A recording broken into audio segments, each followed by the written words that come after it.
right, my name is Rich Schmidt. I'm here with Tim Malone. We're at the Nicholson Library at Linfield College. It's February 26th, 2020. Thanks so much for joining us today, Tim. Yeah, my pleasure. First question for you, why wine? You know, that's a good question. I think it ended up being a culmination of several aspects. I think I've always been mechanically inclined, which I think is something you really need to do when you're in production.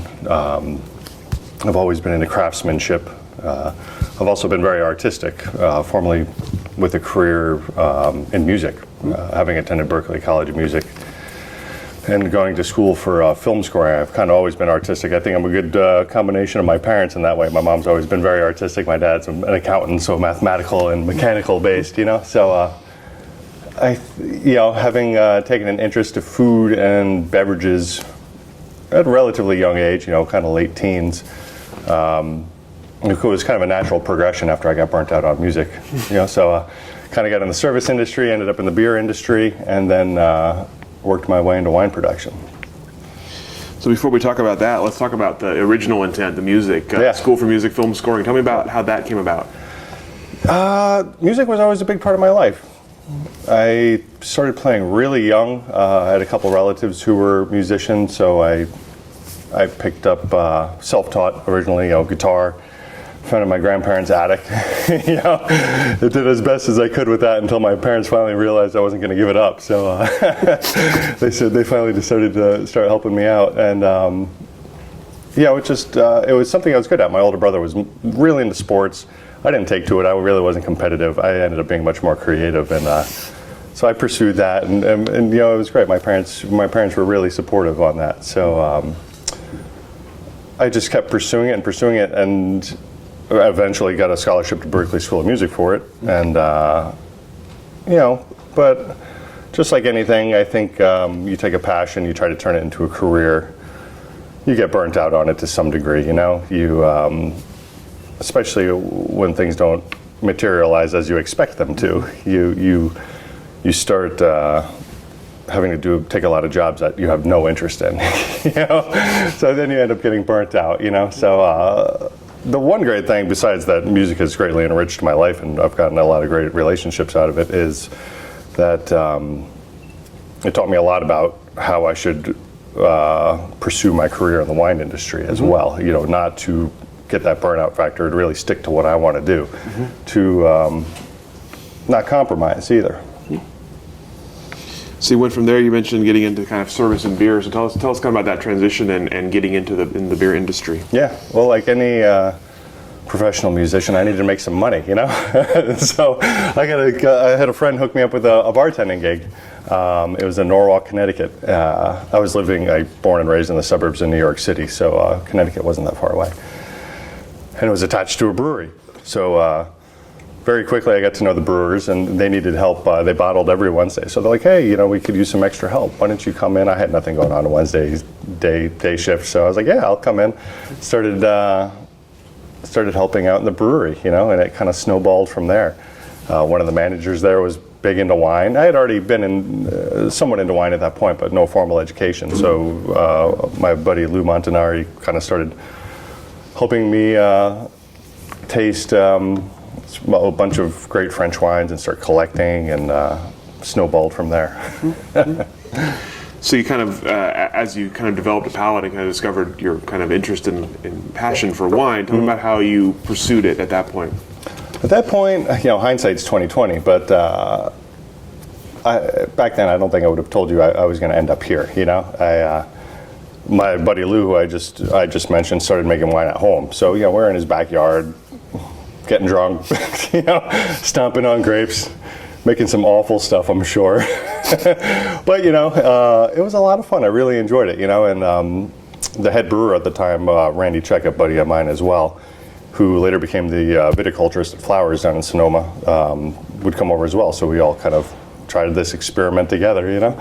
And so from there I started taking classes, started getting a little bit more formal with it, switched over to a great little company called Fountainhead Wines, where we were importing wines and wholesaling wines, and we had a couple retail outlets. And I got to work with a great guy, Mark Ancona, who really formalized my education. Took me to France several times, took me out to Oregon, and I really got a chance to create a really good palate. Lots of blind tastings. I was in the suburbs of New York City, so we had access to just unbelievable tastings all the time.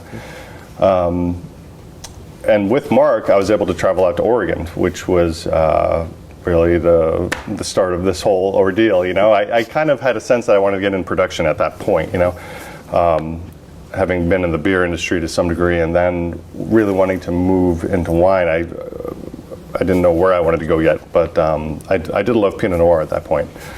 And working with them, they had imported a great number of fantastic Pinot Noirs like Cameron, J. Christopher, Thomas, Patricia Green Cellars. So I get to come out to Oregon, hang out with all these guys. I was selling their wines back in New York, and I really knew I loved Oregon. So I set up a harvest with J. Christopher, Jay Summers at J. Christopher Wines in 2006, and took a 3-month road trip with my dog across the country, and started in on it. And have never looked back. Been very happy. I'm curious about from brewing. What was it about winemaking that appealed to you? Why didn't you stay with beer? Why the jump into wine? Well, I never got to brewer status. I was more of a cellar rat. At that point. The one thing I would say that I got tired of on beer was the consistency. Great thing about wine is it changes every year. A harvest throws something different at you. Beer, at least at that time in the late 90s, early 2000s, was really about consistency. I would say now it's much more forgiving, and people are looking more for fresher beers with some harvest variation, perhaps. But back then, no, it was all about consistency. You made your 6 products, and you made them exactly the same every single time.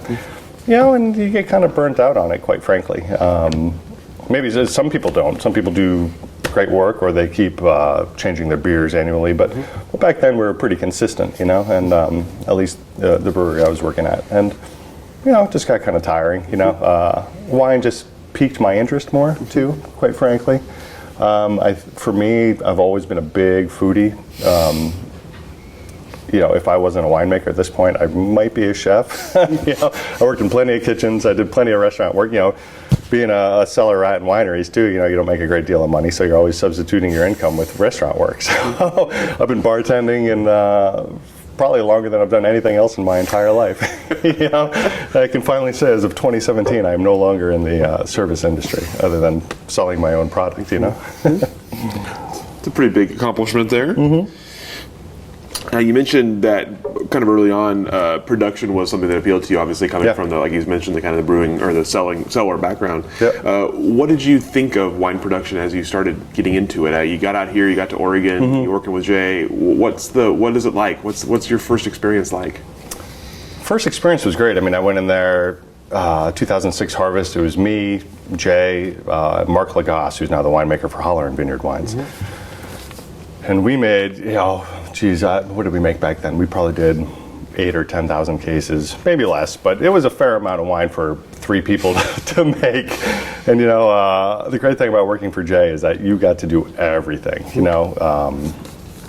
You dabbled in every part of production. So that was great about being at a small to medium-sized winery, is that you really got to experience everything. And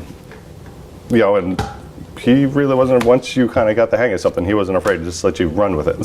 So, I stuck, even though I had, after that initial harvest, I had gone and worked a few other places and kind of still continued to work with Jay part-time for a couple more years before I eventually returned full-time as the assistant winemaker. But yeah, after that harvest, one of the great experiences I had too was working a growing season at Cameron Winery. Working a growing season, that was primarily vineyard work, or as John would say, I'm one of the best weed whackers he's ever had. So, it's just a lot of manual labor. Flipping compost pile with a shovel. Not using a backhoe. Great experiences like that give you a lot of. You got to have a lot of stamina to get through those type of experiences to really want to continue in this line of work. I feel like But that was another great experience. And other fun things too was working down at Flowers, for some cellar work after that initial harvest as well. I quickly learned that Oregon was really the place for me, though. I like the wines; they were just more to my taste. I was in my late 20s. I was single at the time too, and having access to Portland, was much more appealing than staying in middle of nowhere Sonoma. So Oregon was just much more to my liking. What were your when you came out to work with Jay? Was that the first time you'd been in Oregon?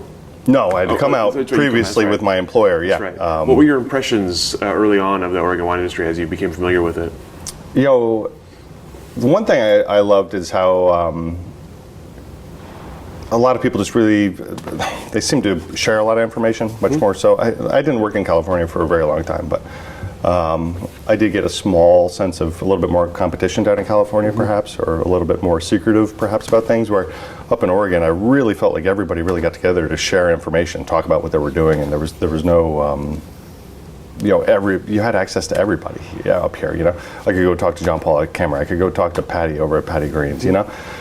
Those people were always accessible and always just so plentiful with information and so forthcoming. And there were I never even had to call and make appointments. I mean, I would just drive up, and if they were there, they're super happy to give me their time. Is one thing that not only I think makes me a better winemaker now, but it was also, I think, inspiring at the time to have these people really give you their time.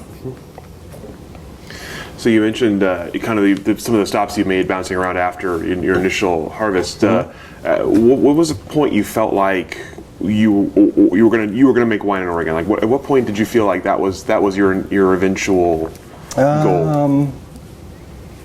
Like I mentioned before, hindsight's probably 20/20. I think I kind of knew all along when I moved out here, quite frankly. But to take it seriously, probably by 2010.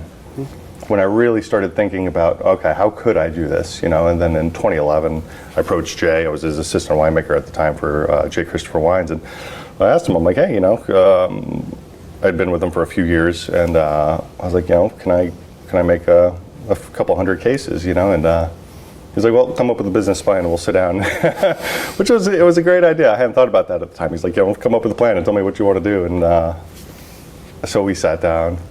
Had lunch or dinner, I don't quite remember at the time, and kind of talked about it. And I think it's a natural progression for assistant winemakers after a certain amount of time. If it works out to Jay's benefit to keep me around for a few more years, and it works out to my benefit to get a free place to start. Like I mentioned, the cellar life isn't the most financially rewarding. You have to be very passionate about it. Tell me about that initial business plan. Then, is that what ended up happening? Did it come to fruition? No, not at all. And Jay mentioned that too. He's like, the first thing you're going to do with that business plan is you're going to deviate from it. You're just going to wander off. Initially for the first year or two, it was 150 cases a year for 2 years in a row, and then everything just went sideways. You start figuring things out. There's some things, being a cellar worker, you just don't learn. I had some sales experience before that, but being a small business owner and finances and how everything else that you don't really get experience on until you do it. I'm still learning. Still trying to figure it out. I figured I'll be, maybe in 20 years I'll have this thing dialed in. So I'm curious. You mentioned that process, that figuring it out process. What were the biggest hurdles for you? What were the biggest challenges toward having a successful business? One is income. My son was born in 2014, so I was like, okay, I have to be a little bit more serious now. It's like I have to bring home a paycheck. My wife still works full time. She's definitely my better half. She's in cancer research, so she's a little bit more grounded than me. My income can kind of waver and a little bit, but I guess you have to figure out how you can make the business work within your life. For one, it can't be all-consuming, at least not for me, because now I'm a father of two. So I have to figure out how to balance work and life. That was a big one. I'm still trying to figure that out. It's the hardest thing, I would say, about what I do, is making sure that I can leave work at work, and not have it at home all the time, which I'm very much guilty of. It's an effort to walk away sometimes from your third child, to really just kind of let it go and not always be completely consumed. That's the hardest thing. I mean, the other thing, though, like I mentioned, is finances. I have chosen not to take on financial partners. Even though I've had interest, I just haven't wanted to. I've been able to get this far without it. Not to say I would never take money from somebody in the future. It's not impossible. I just want to do my own thing. So that's the other part. Is having the money to finance inventory and wine is probably the hardest thing, I would say, for any business, quite frankly, is financing inventory. And wine is one of the hardest things to do when you're doing wine in the style in which I'm doing it, like Cameron or J. Christopher, 18 to 20 months, Pinot Noir, unfined, unfiltered. You're just hanging on to, hundreds of thousands of dollars worth of wine, just sitting there, and you can't sell it. You're just like, wow, what am I going to do with all this? But so far it's still working out. So take me back to the beginning of, so you've got your model, you've got your idea to start Timothy Malone Wines. Take me back to the beginning and all the things you had to decide. Obviously, you had to come up with a name. You had to find grapes you wanted to make to grow. You had to figure out your style. Take me through some of those decisions of sort of designing your business. Yeah, well, the name, I tried to come up with something witty that I wanted to look at for like the next 30 years before I sold it or shut it down. And quite frankly, I couldn't decide on anything I liked. There was a whole bunch of names. So I was like, well, at first we came up with Malone Wines, but Malone was a little too Irish. I thought it sounded more like a distillery than maybe a winery. So, it's like, well, let's just throw Timothy in the front. And, I looked at it for a while. I was happy with it. I had talked to some friends. A good friend of mine is Tyson Crowley. He was the assistant winemaker at Cameron at the time. And we had talked about it. This is back even in 07, and, having your name on something,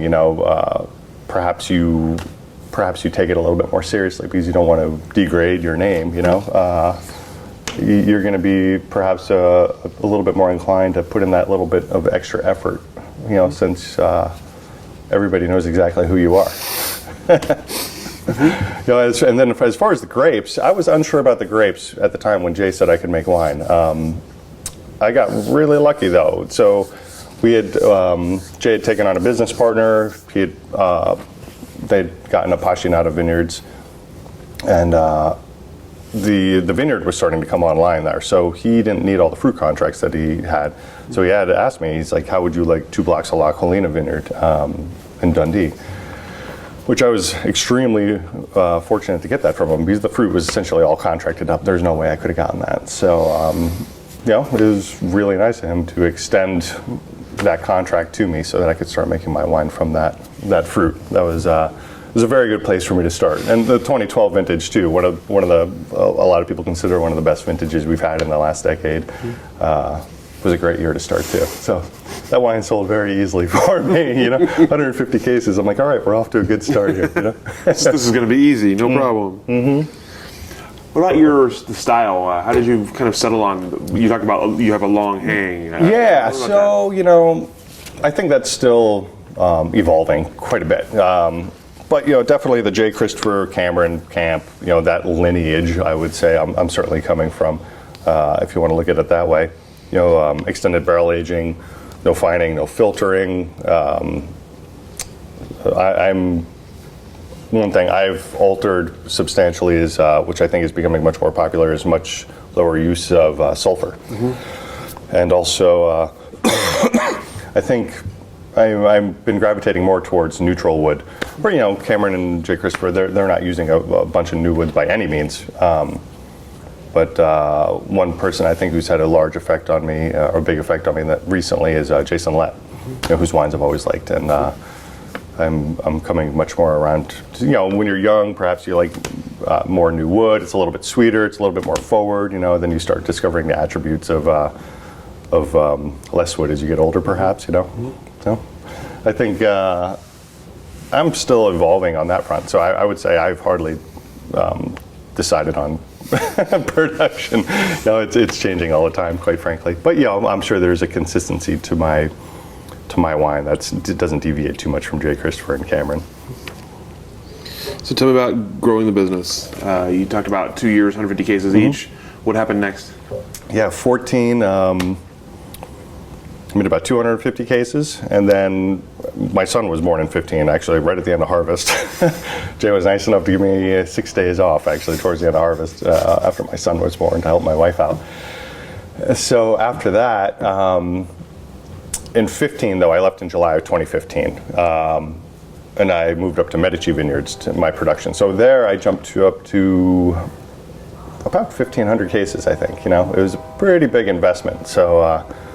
Approached the bank, got some money, borrowed some money against the house, line of credit on the inventory, the whole deal, you know, and I just went all in, all in completely. So 2015 it was about 1,500 cases. 16 it was about the same. And then 17 I contracted a couple more vineyards, but also what happened is we just had a huge vintage, you know, so I ended up getting up to about 2,500 cases in 17. And since then, I've backed off to about 2,000. That's kind of where I'm holding for now, 2,000, 2,200. Realistically, I see myself getting probably 3,000, 3,500. But right now, I'm just trying to stabilize. You know, I'd been kind of moving so fast, I had never gotten a real opportunity to get a few years of numbers under my belt to kind of assess how the business was doing, if my price points were right, you know. So now I'm just trying to kind of enjoy what I got. Quite frankly, at this point too, I can do most of the work myself with a little bit of bottling help, you know. And if I get 3,000, 3,500 cases, I'll need a part-time employee at that point. So I love production, you know. I don't ever see myself walking away from that, you know. So people are like, oh, you know, get a couple employees, you could stop doing all this work. I'm like, I like the work, you know, quite frankly. I like it a lot. So, you know, I would like to kind of find a sweet spot where I can still make the wine, you know. You talked about adding other vineyards. I'm curious, what were you looking for in vineyard size? What's the grape style you're looking for? What do you want your wines to be? Yeah, so I guess in terms of vineyard choice, it was more based off farming practices. You know, I love organics, I love biodynamics. The one thing that really sticks out for me is more important than either of those is sustainability. Just because you're organic doesn't mean you're sustainable. You know, you can still waste tremendous amounts of water even if you're organic. So I try to talk to people specifically about that. You know, what's your water usage? That's one reason I like Live Certified as well, is because they address some of these issues on sustainability and really trying to reduce your impact. You know, so that was a big part of working with farmers, and quite frankly, farmers who have feet on the ground as well. You know, just not vineyard owners who are just hiring a management crew. I mean, I feel just like I'm going to put more effort into my wines than maybe a hired winemaker would. I feel the same thing with a vineyard owner. You know, when they're really there to see what's going on, or in the case of like Leah's vineyard with Todd Hansen, I mean, he is on the ground all the time doing a tremendous amount of work himself. You know, it means a lot to me, you know, when we can talk and he knows exactly what's going on in his vineyard, because he's doing a big chunk of the work himself. So that's really it. You know, I'm trying to find farmers who are doing the right thing, you know, generally small business people like myself. You know, we have a better understanding of what's going on with each other's finances, and we can kind of, generally we can be a little bit more realistic about how we talk about finances and payment terms, and if I'm having a hard month, they're a little bit more open to, you know, possibly a late payment, you know, or if I come into a chunk of money, maybe I can pay them off early if they're having a little bit of trouble, you know. So I love working with smaller businesses, with people who I can really communicate with. How about selling your wine? I know that's you mentioned you have a bit of background with the kind of wholesaling sales, but now it's your product. You're selling your own, and your name's right there on the label. Yeah. So tell me about that process and how it's gone for you. So far, I love it. I mean, I've sold other things, but selling my own thing is really the best thing I've ever had to do. You know, it's I have never put a product out there that I'm not proud of, and that makes it a lot easier. You know, I've had a few small lots of wines that, quite frankly, have just never gotten bottled. You know, I'll bulk them out. If I'm not happy with the wine, I'm not going to bottle it. So, fortunately, I have enough winemaking experience where I pretty much don't screw things up. Just occasionally you try something new and it doesn't work out, But generally you can bulk that wine out and just forget about it. And so that's where it kind of gets back to not compromising, trying to really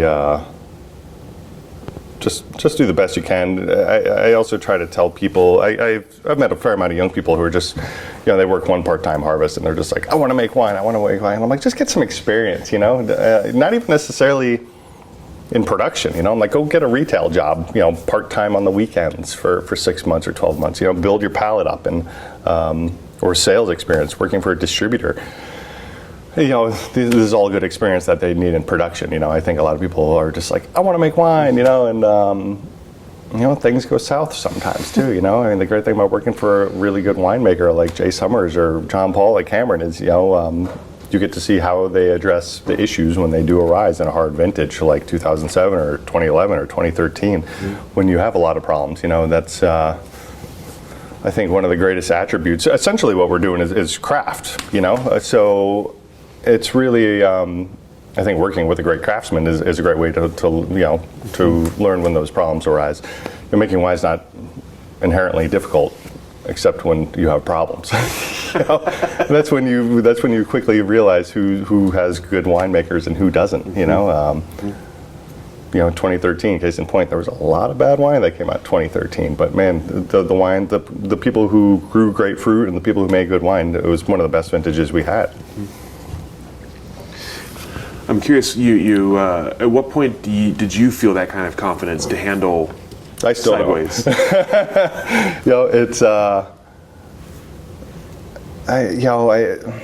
you're always questioning it. Sometimes you do the best you can. The wines come out great. Wines, your palate isn't always consistent, or sometimes the wines aren't always tasting consistently. So then you start doubting yourself. I'm like, oh my God, why did I make that decision? That was the worst thing ever, and. But I'm also learning from those examples. For example, I never taste a new vintage before the holidays, So like with the 2019 Pinots, I started tasting them in January to check for reduction. I don't check before the holidays because all you're going to do is you're going to stress yourself out, You're sitting there at Christmas dinner and you're sweating. Everybody's like, you okay? You sick or something? I'm like, no, I'm freaking out about the wine, So you kind of also learned when not to check in on things, but because you're just going to end up doubting yourself and you're doubting your decisions, and not everything's in your control. That's the part of dealing with an agricultural product, But I feel pretty confident in most of the challenges I have to deal with now. I know how to deal with them, when they do arise.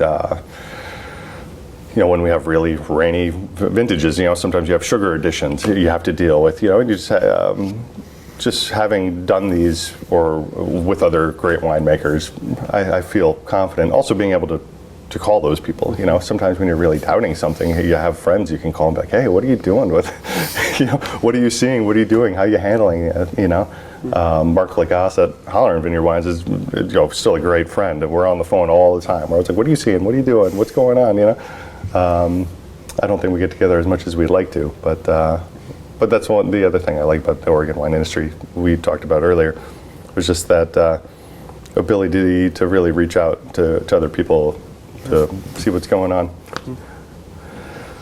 Tell me about the 2019 vintage. You mentioned difficult vintages. We've heard a lot of interesting stories about this one so far. So tell me how it went for you and what you're kind of foreseeing for your wine this year.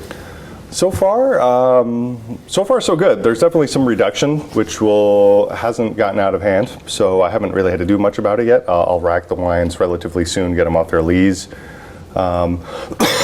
Fortunately, now I'm making enough wine where if you've got a little bit of a problematic area, usually you can blend it out. I've dealt with far worse reduction in the past, and I've come up with some new techniques too that I picked up from other people that I hadn't done at, say, J. Christopher, for example, that much less intrusive ways of dealing with problems, So, you just kind of do the best you can. But with the 19 vintage, I'm liking it so far. I'm never too fast to judge on a vintage because I find they evolve so much. I feel like usually judgments this early on, I feel like, are really left to the critics, quite frankly. They've got to get something out there. People want to know, and I'm just, well, so far I like it. Lower alcohols, which I'm always a big fan of. I feel global warming is going to be really problematic for us. So honestly, some of these rainier, cooler years, or maybe it wasn't necessarily a cooler year, but harvest was cool, and some of the waters really drew the sugars back. I love them, quite frankly. When you can get alcohols in the high 12% and good acidity, those are the wines that are going to be around for a long time. So since you don't have your own vines, you're contracting all your grapes. Tell me about that relationship, especially at a harvest like this one where it's difficult. How do you go about making sure your grapes are the way you want them to be when you get them? Like I said, I'm pretty close with the farmers I work with, so they really want to pull off the best possible fruit they can too. So generally speaking, you always run into one problem somewhere, and you just deal with it the best you can. I had a grower, and we had to, just from logistics, we had to pull off the fruit earlier than we would have liked. So, we had to do sugar additions pretty much across the board. So, that wine I'm hoping it'll still be good, and I've got different tiers and different price points to kind of reflect that. Generally speaking, when I have wines that need something, whether it be sugar or acid or water, basically those wines get declassified, and you always need something for that label. So, every year you always have something that's not great, I also have different price points that I contract as well. Some of my fruit's extremely expensive and some of it's less expensive, specifically for those different price points. I can't, you can't take fruit that you pay $10,000 an acre for and put it in a $15 bottle of Pinot Noir. It just you got to expect great things from it. And if the farmer was unable to deliver for a couple of years in a row, we'd have to have a talk. But the reason I'm working with these guys is because I had worked in the industry for several years. I already had these relationships, and that's what a lot of this is relationships, whether you're making your wine, whether you're selling your wine. I mean, these are relationships that you have with retailers and customers and growers, I would be hard pressed to just blindly contract fruit from somebody who wasn't extremely highly recommended to me, or somebody I had a relationship with already, or somebody who had a great track record, especially at a higher price point, and so you just kind of have to. For me, it's all about relationships. I feel like that's almost every aspect of my business has been growing because of relationships. When it comes to selling your wine, are you largely selling direct to consumer, or are you largely selling in restaurant, wholesale? How's your wine making? Yeah, most of my business is wholesale. That's the strongest part. I think another Cameron J. Christopher trait, having gotten relationships from working for those people, approximately, I would say 25% of my business is FOB, out of state. 5% is probably direct to consumer, and 70% is wholesale. And quite frankly, I kind of like it that way. It allows me to stay small. Which if I could shrink my business and still generate enough revenue to live on, I would love to, quite frankly. If I could be a John Thomas and make 500 cases, nobody would be happier than me. I just don't think that's very realistic for my particular situation. I came in a different time, and John got in in the I think early '80s, if I remember correctly. So I'm not buying some small piece of land for nothing. There's only room for one John Thomas, perhaps. Yep. So I'm curious, what do you want someone to take away from a bottle of your wine? What would be the ultimate compliment or response to a bottle of your wine? For me, maybe when I was younger, I would dork out a little bit more on wine. I'd be sitting in with friends and tasting notes. And now for me, it's much more of a social event. If people actually want to go through the, effort of having my wine at a dinner table, that makes me super happy. I love it when people just casually drink my wines too. But I feel like when people are like, what are we going to have with dinner? It's like you're taking that extra step, like what's going to be with this meal, you know? It's just not a casual item at that point, at least for me being such a foodie. I put a lot of thought into what's going to be on my dinner table. So for me, when people are like, we have made this great dinner and we broke out your wine and we had this great event, that really makes it for me, you know, that people are really happy opening that with food, you know, which is one of the key points I make when I'm blending. You know, I'm always trying to keep food in the back of my head. I'm like, how's this going to be with food? How's this going to be with food? You know, and you know, I do have one or two less expensive products out there. That's like, okay, this is just going to be a crusher. You know, this will just be for general consumption. But pretty much, I'm always trying to think of how it's going to pair with food. So dinner table is important for me, you know, and my family as well, quite frankly. You know, we try to have as many family dinners as we can. You know, and I grew up that way as well. You know. Always at my grandparents' house in Yonkers, New York. You know, there's always big family dinners with all my dad's siblings. You know, and it was a good time. You know, it's fond memories. So as you look ahead, you mentioned kind of your goal of ultimately shrinking your business, but you also kind of had the 3,500 case. Yep. How are you going to get there? What do you see as you kind of look ahead for the next decade? What else is on the horizon? You know, I think a little bit of diversity in the wine program. You know, I think with the 18 vintage that I'm getting ready to bottle, I'm looking at about 1,400 cases. I think I want to hold that for a while, but I've really expanded a lot in white wines and rosé. But I would like to diversify a little bit more into some other red wines, you know, which I think is becoming quite a bit more popular these days. It's the grapes that I would like to make red wine out of are extremely difficult to get in the Willamette Valley. You know, Nebbiolo and Syrah, there's not a lot of it planted. You can get it from other areas, Southern Oregon or Yakima.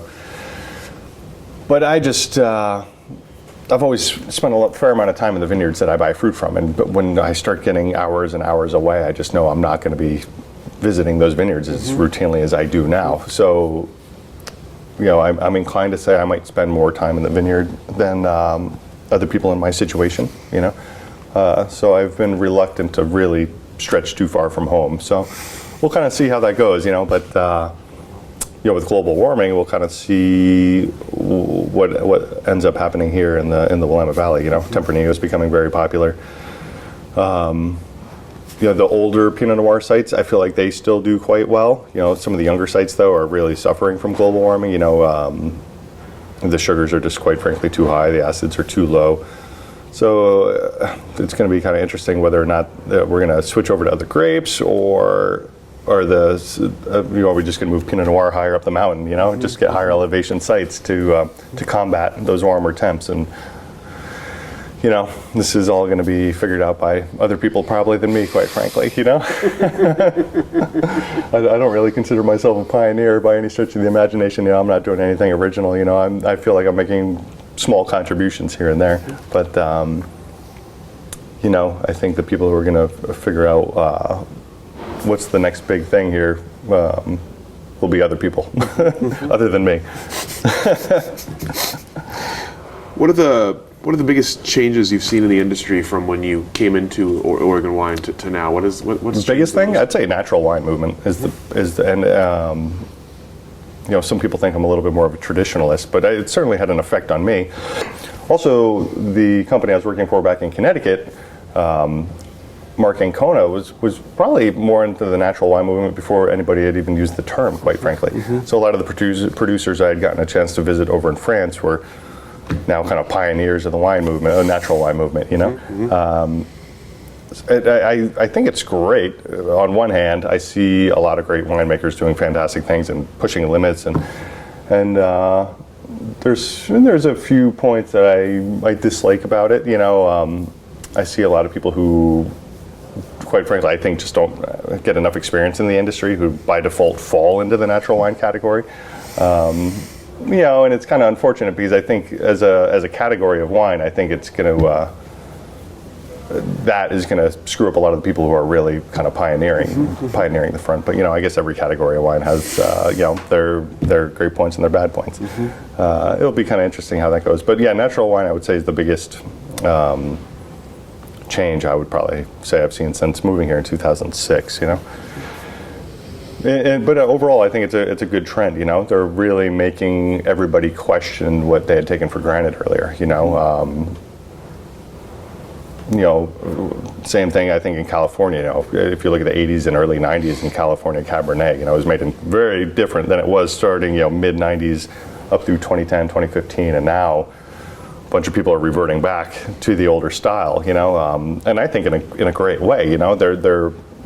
They're making them question, overripe fruit and water additions and acid additions and overuse of sulfur. And I think these are all valid points. Not to say that these techniques don't come in handy every once in a while, but they were becoming kind of standard practice. I think we need to save these techniques more for fixing than just everyday usage. So with that in mind, what have you seen stylistically change the most in Oregon from that kind of natural wine push? What has changed the most for how people are making wine? Well, it's kind of interesting because there's kind of a dichotomy, because in one sense I've seen wines becoming much more complacent, or just kind of becoming a riper style. And part of it's global warming, but part of it too is kind of market trends, kind of following suit on California a little bit. But then on the natural wine front, you see it'll revert back the other way as well, and it's really interesting because there's just such a dichotomy between the two, where I feel like I kind of fall somewhere in the middle, and maybe that's the most boring place to be, quite frankly. I'm not going hardcore on either end, So maybe I had to get with the marketing, and kind of go one way or the other, quite frankly. But it's just kind of interesting, I think, how the natural wine movement really made me question my use on sulfur. Now I use far less, probably a third of what I used to use, and it was a gradual decline, and it was really, instead of just taking additions for granted, just like, well, this is common practice, let's do this. I really started testing the limits, being like, how low can I go without losing the quality that I want to maintain, or not even quality, just without the wines changing, from producing the wine that I want to produce. Do I even need sulfur, And I've come to the conclusion that yes, I need sulfur in my wines. I could use far less of it than most people use, though, So, and I feel the same with acid additions. People are like, oh well, we got to get this perfect pH, and I've experimented with lots of wines. I'm like, well, if it's a little ripe, it's a little ripe, and the wines still come out great. Maybe they're not going to age for 20 years, but we need the wines that are accessible now, and we need the wines that are good to drink in 10, 20 years as well. So what do you see as you look ahead for Oregon? You've talked about global warming quite a bit, Yeah. about what's going to happen with Pinot here in the Valley. What else do you see as you look ahead at, say, a decade down the road in Oregon wine's future? What's it going to look like? What are you hoping for, maybe? What are you fearing? Well, one of the good factors, I think, is the reemergence of Chardonnay. I think we've often said that in the cooler years we make better Pinot, in the warmer years we make better white wines. So with these warmer years, quite frankly, I feel like you get a longer hang time on a lot of these white varieties. So we've been making probably better Chardonnay more recently than Pinot. So maybe in the long run we've got a lot more Chardonnay on the forefront. On the other hand, it's kind of interesting with Pinot Noir because we're starting to see higher elevation sites, which combat some of these issues we're having at the lower elevation sites, and also just style. I don't know. We'll kind of see how everything unfolds, quite frankly. But global warming scares the hell out of me, quite frankly. I'm like, a big part of my business is based on agriculture. And I've seen so many models. People are like, oh, Willamette Valley could be like the East Coast, could be like hot and humid. And I'm like, oh God, this sounds horrible. Especially, we have enough moisture in the valley, in terms of issues with spray programs, and having to prevent mildew and stuff. And man, just the thought of that being worse than it is now is just, it makes you just wonder about what you're doing, and like, or what's, it's always kind of interesting being in the middle of a changing times, I suppose, like, how do you have the foresight to make the right decisions, for your brand going forward? That's probably the biggest part, I'm not so worried about me, but I worry about my kids. I want them. If either one of them would like my business, I would love to give it to them. So how do we make this? How do we make everything good for the long term? In terms of global warming, in terms of sustainability, in terms of good business practices. How does this all unfold? It's not an easy answer. No, not at all. So I assume this has probably happened to you since you've been around the industry long enough, but someone came to you and said they wanted to get into the industry, Oregon wine industry. What would your words of wisdom to them be? I would say just, work for other people, Like I said, I really think what I do is a craft, which is, it's part mechanics and it's part artistry, and where that line is very blurry, and it differs from person to person, But I think the mechanics of everything and doing things, understanding what your decisions are going to have on your product, I think is key. And the only way you're going to get that is experience. That's kind of the way I thought about it. I'm like, do I go back to school for winemaking? I'm like, no. Quite frankly, I'd rather do like a European style internship and just work for other people and just learn what they have to offer, and just not vintage hop, but really dig in and work for somebody for a year or two. And you learn all the ins and outs of how to run a bottling line, how to take apart a pump, how to troubleshoot a forklift when it won't start. All these things are needed, if you want to start your own business. People are like, oh, well, that's not really winemaking. I'm like, well, unless you've just got lots of money, somebody like me, I have to figure out how to do this all myself. That's one of the things I think I'm kind of known for, is the fact that I can fix virtually anything at this point. I keep my business running pretty much without paying any repair bills. It's one of my good attributes. I'm not a chemist, but I consider myself more a mechanic. Love it. Yeah. Blue collar winemaking. Yeah, pretty much. I try to reflect that in my price points too. My most expensive bottle is still cheaper than the Oregon average. I think at about $40. So. I try to keep it accessible, for everybody, and still make a living for myself, That's all the questions that I have for you today. Right. Is there anything I didn't ask that I should have asked? Anything we didn't cover that we should have covered? No, I can't think of anything. That was fun. Excellent. Well, thank you so much for sharing time, sharing stories with us.